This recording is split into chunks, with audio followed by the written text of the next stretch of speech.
Let's take a look at medium and large triangle pockets. Now, there's 4 pieces because everybody's got a left and a right side, and everything is sold separately. So you can mix and match them and you can use them how you want, but there are 4 different pieces. And let's take a look at the medium one first. 4 3/4 by 4 3/4. Each 3 of the sides have a 1/2 inch flap on both sides.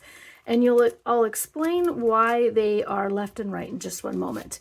Same with the large triangle, 4 3/4 by 5 3/4. So the 5 3/4 is typically your vertical side. And then everything's got a layering die that's a stitch line for the decorative layer. So these will need to be dismantled. Your decorative piece is right here, and then everything's got its 1/2 inch edging, 1/2 inch edging for your flap. So let's take a look at these guys, and I'll explain why we've got a left and a right. This is your large flap. The larger size, the 5 3/4, goes up the size.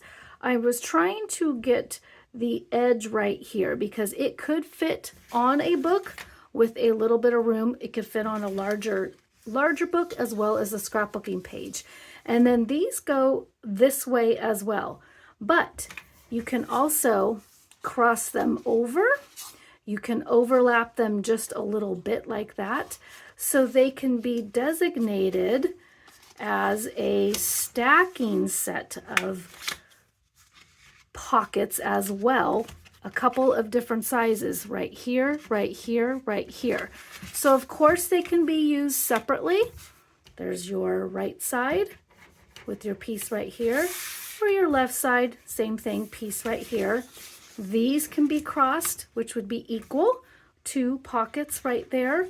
Or you can do your large the same way, or you can actually work them up a page. So a page has all these different layers of pockets. So there you go. You've got triangle pockets, medium and large, left and right. Everybody is sold separately. Enjoy.